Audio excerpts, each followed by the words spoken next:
Hi everyone, I'm Ricky. Welcome back to the channel. Today I'll be teaching you about another fundamental of implementation and interfacing. This method will cover web scraping and validation. Obviously it's not the most secure way at all to be handling this. Obviously you'd have something linked to a database or some sort of token system that's a lot more secure. But this will show you how the actual methodology works of a validator. So to start off, I've got this basic form. This is just a button that when I click it runs the process. Here's two labels. This one will give you the status of the software. This one will give you the license ID. Sorry about that. The license ID is obviously linked to a website that we'll be scraping the data from. I'll show you guys here. So I've got 4 licenses. There are three that are inactive and 1 that is active. I've set the active one to the one we'll be searching for. I'll show you later that I can change it to one of these and it will return the status inactive. But yeah, this is by no means, like I said, far from the most secure method. So we'll go back to the form. Here's pretty much a form. This is a scrape data. When I press up on, it will show you all the data that scrapes from the page. We'll get into the code. So this is the code that I'm using. None of this is really relevant. This is just to make the UI look nice and flashy when it gets updated and how I filter. So first of all, you want to... Hey guys, so here the audio cut out for a few seconds. I just explained how we're using the system.net namespace and setting two parameters on the service point manager. Sorry about that, guys.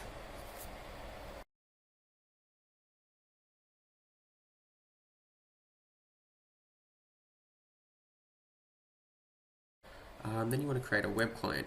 So a web client is the backbone of how we're going to be scraping. So you create a new web client and we'll set the proxy to null. Now we need to create a new stream because we want the data from the website. So we'll create a new stream and then we'll open the web client and read the data. This section here is just passing the stream to a string. So create a string, I'll call it info, the reader, and what we want to read the reader to, which is a info string. The scrape result.text is this rich text box down here. So when we click the button, it will go through this process and it will set the text to the stream, what we pulled from the website. This section here, just like I said, it filters my website's data to return if it is active or inactive. I'll give you a quick example of how it works. So the program's launched, we click scrape site. Second, the software status is active and the license ID is obviously that, and this is a scrape data. This is everything we put on the page. So if we copy that to Notepad++, apologies,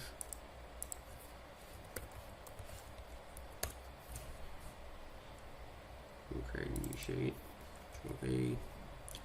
Okay, so I'll explain how my actual filtering works. So what it does is it searches each line, it'll split it by a new line character. So it will search line by line. If the line contains a license ID, which is this line here, it will use this line and it will search this line. And then within that line, it will split it with this character. So it'll split it here, split it here, split it here, etc. And it'll go through until it finds a license ID, which is over here. So this is where we'll be split. It'll split this section here. So read everything within these two lines, these two characters. Then it'll just check if the line contains a license ID. Then if the substring contains the license ID, which it does, it will it will split the line, it will replace all spaces within the file, and it will split it by the semicolon character. So it'll split it here, and it will get the last occurrence, which is active. So that'll return the active status. I'll show you, I'll change it to one of the other ones, and you can see what happens when I select an invalid.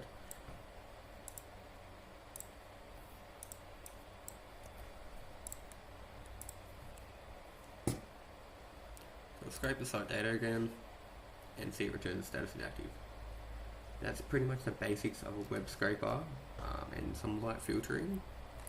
This is like I said, it's not the best way of using a validation system. You'd obviously want something into a database. This example is mainly for web scraping purposes and how you can utilize scraping a web page. Anyway guys, thanks for joining and watching the video. All the documents and source code will be linked in the bottom in the description. See you guys later.